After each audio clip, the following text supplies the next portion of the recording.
and welcome to an episode where we're going to talk about how to get the most out of your patterns. And by that I mean how you can tweak bits and combine patterns, sometimes known as hacking, which is where we take a pattern, we might change a sleeve, put a skirt on instead of trousers, and what we're doing is getting the most bang for our buck, which I am a big fan of when we are buying sewing patterns.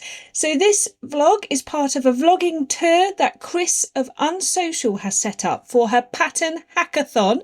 Now I believe this is either the second or third year.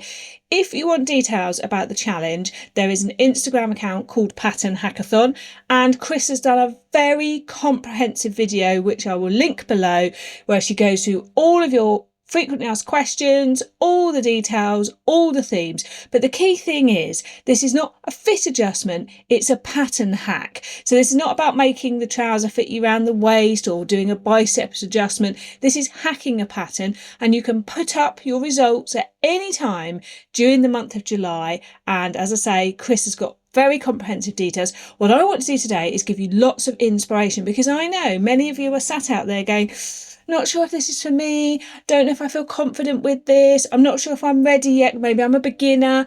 I promise you that everybody can do some kind of pattern hack, and this is a great opportunity. This is why I love sewing challenges, because they give you an opportunity to step outside your comfort zone or your usual sewing area, or give you a bit of a creative challenge that actually you might not have done otherwise. So I would love to know, do you like a hack? Are you frightened of hacking? What are you going to do? And if you are frightened of it, give it a go. I found it really interesting when I did my Rebel Sewist episode. The amount of people said, I'm not sure I'm a good enough sewist. Yes, you are, because hacking a pattern will take your skills to another level that you won't necessarily get otherwise. And it will also really do a great piece of work for your brain, because our brain loves to be challenged and stretched. And just remember, and I'll keep saying that, do it. It doesn't matter if it goes wrong. You haven't failed. You've tried something new. You've helped your brain. And it doesn't matter if you throw it in the naughty corner and don't look at it, because sewing isn't just about production. It's about the use of our brain, creativity, thought process, trying things. Not everything needs to be a perfect finished product. So let's start with what I'm wearing. I am wearing a hacked Deer and Doe Scirocco jumpsuit. I will put a picture in here of me twirling in it for you. And this is a version that I created because I didn't have enough fabric to make the trousers, but I really loved the top. And the top is a faux wrap in that it is all trapped in on both parts. It's got a nice sort of high waist, and I love the pleats and the on the front and back of the trousers, but as I say, didn't have enough fabric to make the trousers, so I made a skirt instead. So when I did that, I used the details at the top of the trouser, but just drafted straight down on the fold instead of obviously having the crotch curve. So you can do this, I promise you. If you've got a jumpsuit and you like the top, you could either just make the top or you could add a skirt instead. Now, my very first tip to you is, if you make just a top version of a dress or a jumpsuit, think about the fact that usually you've got the weight of the fabric pulling the top down. So you will either want to add length or put a waistband on, but just do it in a practice fabric. Do it in a fabric that doesn't mean anything to you, and you'll be surprised what you find out and what you can do. Now, I am known by a lot of people in the sewing community as somebody who loves a hack, and I'll tell you why. Because once I find a pattern I like to sew it a good few times, because it becomes like a familiar friend. If you find a pattern you like, it's often because it fits you well, or you like the way you feel in it, or because it feels comfortable, and comfortable is a great reason to sew something. So I will take the much spoken about by myself patina blouse. Now, I have an entire series about hacking blouses, which I did back in the month of April, so I will put a playlist down below for you and try and link up here. All my blouse series. Blouses are a great place to start, because once you find a block of a blouse that you like, for example for me the patina blouse, the first great hack that you can do is change the sleeve. So anything with a set-in sleeve, you can change that, particularly if there's a bit of gathering, because the gathering gives you that ease to fit it into another set-in sleeve. Twig and Tail have a great sleeve selection pack, and you could definitely use those beyond their patterns. They're designed for their Vista and I think it's Vista and something else. There's 2 tops, and their sprig pack means that you can put them onto their tops and dresses. But I can assure you, I have put them onto other tops and they work well. So for example, here, this is a set-in sleeve. I could put one of their sleeves on this if I'd had enough fabric. So that would be a great starting point if you're someone starting out on pattern hacking, not sure where to start. Take a blouse, take a top you like with a set-in sleeve and swap out the sleeve. You could draft your own sleeve. There is a brilliant book called Mad About Sleeves, or you could follow along with my own video where I show you how to draft your own bishop sleeve. I show how to create a tulip sleeve. So my blouse series has a huge amount of inspiration. And I also show you in there how to take a set-in sleeve top and draft it into a drop sleeve. So that is a great start.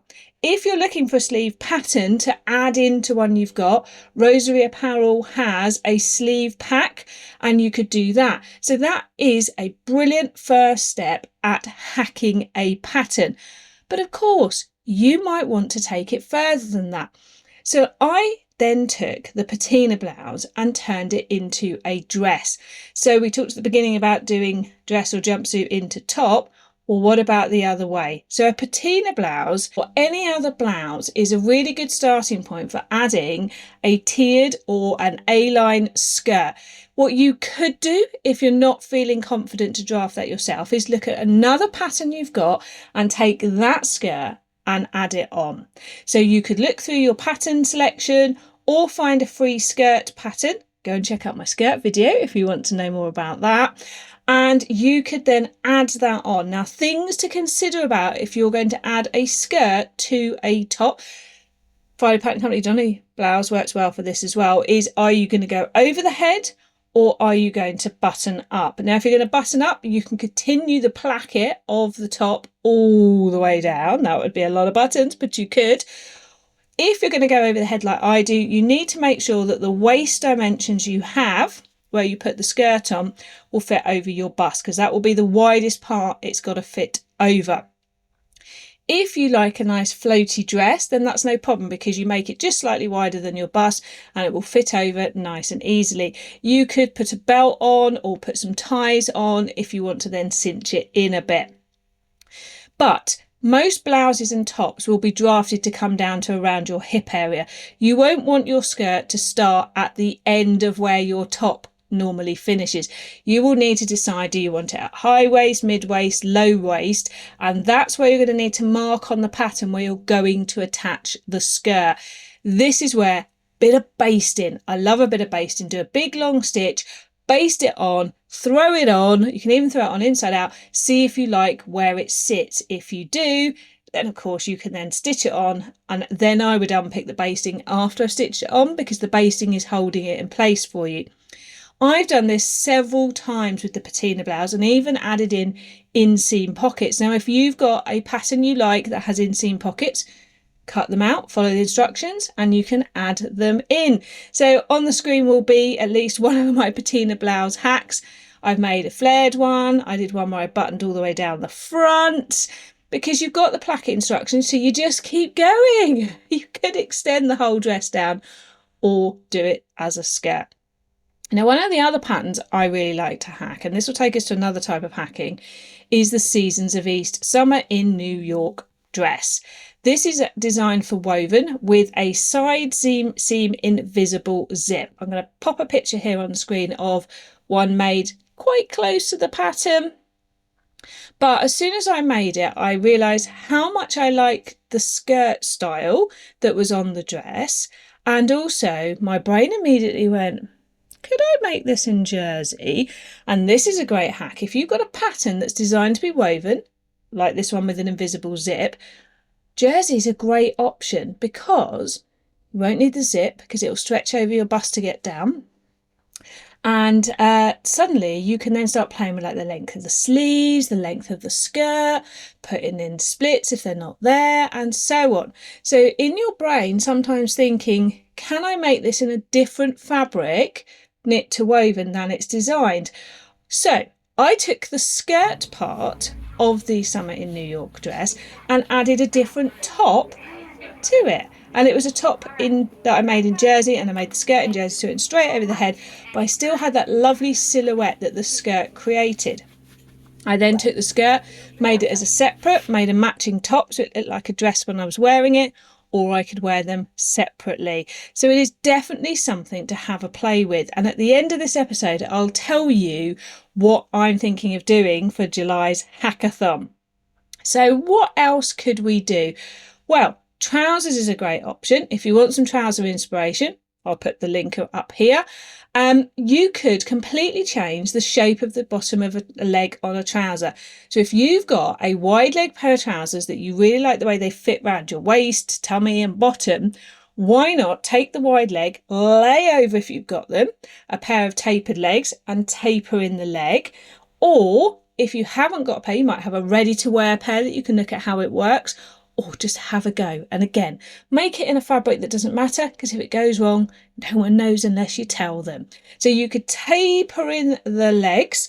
That would completely change the silhouette of the trousers. And of course, you could do it vice versa, to take a tapered and widen it out. Remember, you wouldn't want to just widen it on the outside. You need to keep it balanced, widening it or tapering it on the inside and the outside. And then other things you could do on the trouser is you could get inspiration from other patterns. So for example, the Sew Liberated Chanterelle pants have a dart on the cuff line at the bottom by the ankle. So if you think, oh, I could add a dart in, just remember you're going to need to cut and open your pattern, draw in, put a paper behind, and then you've got that bit that will then close up to make the dart. You could do those at the knee. The Closet Core sepia pants have a lovely knee dart. And then, of course, we get to the world of pockets. Now, I don't think just sticking a pocket on where there isn't a pocket is enough of a hack. But if you've changed the leg shape, and then if you have a look again at Twig and Tail's pocket pack, they've got some really interesting pockets. You could make a patch pocket with a little flap over with a button. You could add like a sort of like an apron type pocket, and you could crop the trouser. Suddenly it's looking like a completely different pattern. Now, while we're on that subject, I want to talk about how making something in a different fabric can change what it is.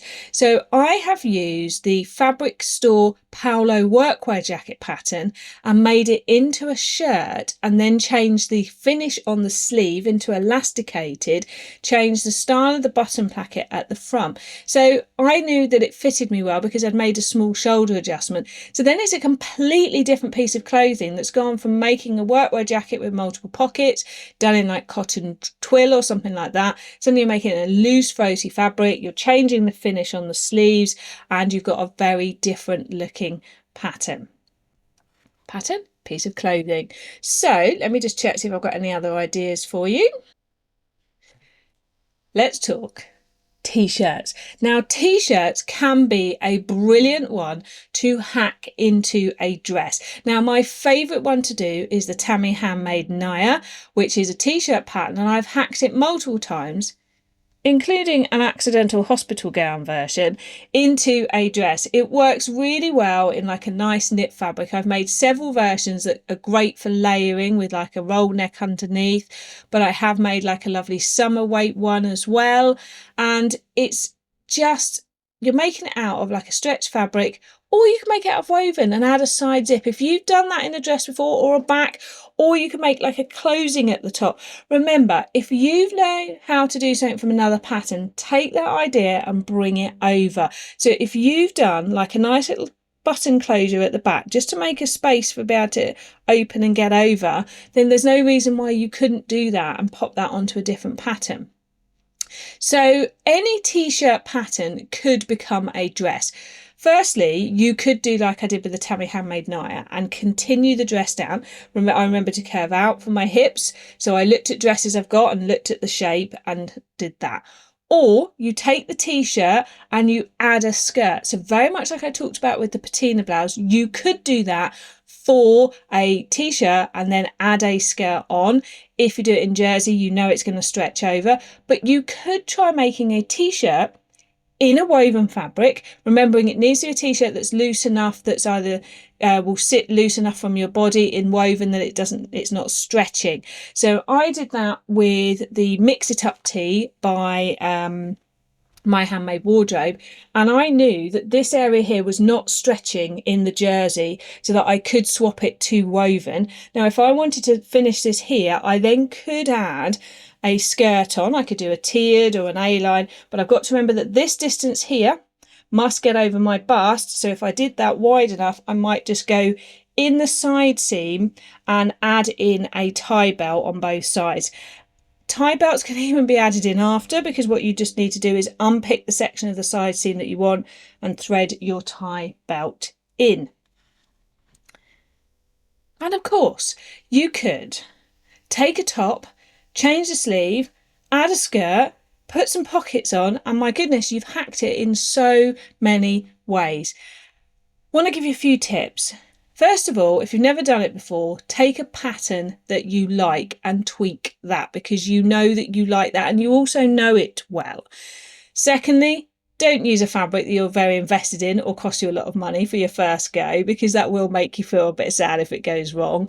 Remember what I always say, dig around in the airing cupboard, ask your auntie to look in the airing cupboard, or pop down a charity shop. Doesn't have to be a fabric you like if you're using it as a toile. Thirdly, this is a great month to see all the inspiration and see an idea and have a go, but encourage your brain to ask what if or could I. Now, if you're looking for something perhaps a bit less complicated for your first go, a bit like I suggested with the sleeves, what you could do is play around with a neckline. So let's say you've got a top like the Scout tee, which I think is by Grainline Studios. It is a woven t-shirt pattern. If you fancied trying a different neckline on it, what you could do is find a pattern you've got, such as with a V. So let's say you've got the new Tilly and the Buttons, can't remember what it's called, sorry, with the V neck. You could lay that piece over, trace it on. You've got the facing from that pattern, and then you could put that neckline onto the Scout tee. You could do that with a t-shirt. So you could take the neckline from one t-shirt, put it onto the other t-shirt, then you could turn it into a dress. So playing around with necklines is a great way to start hacking patterns. So thinking, could I make the back a bit lower? Could, in the summer, it's sometimes nice to have a bit of a more curve at the back. I've been known to use a dinner plate before to get a nice curve on a neckline. The other thing you could do is, like I've been saying, is take a pattern piece from one pattern to another. So I have used a pattern piece from a different jumper sleeve to put a more puff sleeve on a jumper that I like. So I often use the Tilly and the Buttons Billy jumper sleeve. It has like a puff up here and can have a puff down here, and added it to the Bailey puff jumper by Tiana's Closet. Now you'd think, hang on a minute, that's got a puff, but it didn't have enough of a puff, so I added more. Now the Tilly and the Buttons Billy jumper is a really good one to think about hacking, because you have a straight sleeve, or you have one that's a puff at the top and the bottom, but being able to hack it to only have the puff at the top or the puff at the bottom, how many times can I say the word puff, means you are hacking it, because what you're doing is cutting the pattern and slimming it down. A really key recommendation I would give you through all of this is, if you put into Google Billy jumper hack or Tilly and the Buttons Billy jumper hack, you will find there are wonderful people out there that have written blog posts, or like myself have made videos about this, and you will be able to read people's instructions. Some people even give really detailed steps on how to do this. And sometimes the designers of the patterns have hacks as well. So I know Anna Allen has given an entire blog post series of instructions about how to change the neckline on the Anthea blouse. She's even given free pattern pieces that you can print out. So go and have a look at the websites of the patterns for many of these, because they often have a blog section, and on that blog section they will tell you how to hack things, or someone might have written an article for them to go on there. So I'm pretty sure that Paige Joanna has done that for Friday Pattern Company. I know Anna Allen has them. I know Twig and Tail have shared ones as well. So it's a really great way to read, sometimes even hacks that the designer of the pattern have done. Well, I hope you have enjoyed my little whirlwind tour of inspiration through. But now I think we should get to, what am I going to do for July? So if you're a regular viewer, you might remember this fabric that I shared. It is a gorgeous, viscous, sort of cotton stripe fabric from Sew Me Sunshine. They also had it in like a lovely sort of raspberry pink as well. Originally, I was going to make a skirt with this, but I have decided that I think this would make a really great hacked version of the Summer in New York dress. So I'm planning on keeping the skirt the same, but at the top, turning the fabric to play with the stripes so that it comes here and here like this. But then the sleeve is very long and very wide, like almost like kimono sleeve style. I'm thinking of bringing it up, increasing the curve and significantly shortening it so it's almost just like a tiny drop shoulder. And then I'm going to look at how I change perhaps the length, or whether I can incorporate like a small waistband between the top and the skirt, because I really want to play with the use of the stripes. Because if I do the skirt with the stripes running this way, if I did a waistband with the stripes running that way, and then the top with the stripes going that way, you've got three versions of the stripes. Now obviously I need to be careful, because when you cut on the bias it can affect the way the fabric lays, but I really like the idea of having three different directions of stripe. So adding a waistband in is going to mean I'm going to need to think, am I going to lose that off the top, or a bit off the top and a bit off the skirt? So it's a bit more advanced hacking, but you can do it. You've just got to remember you need to add seam allowance. I also hacked a sweatshirt where I didn't have enough material to do the whole sleeve, so I cut a section in another fabric. I just had to remember that when I cut the pattern, each piece needed a seam allowance on each part, so I needed to leave a centimetre on for joining them together. So just keep in your mind, if you make a cut on a pattern, each of the pieces of fabric will need a seam allowance to be able to overlap them. So I can't wait to get on with this in July, and hopefully by the end of the month I'll be able to share with you how it went, and I promise even if it doesn't go perfectly, I will tell you. Hope to see you again soon, and do let me know what you're going to get up to with your pattern hacking. Bye!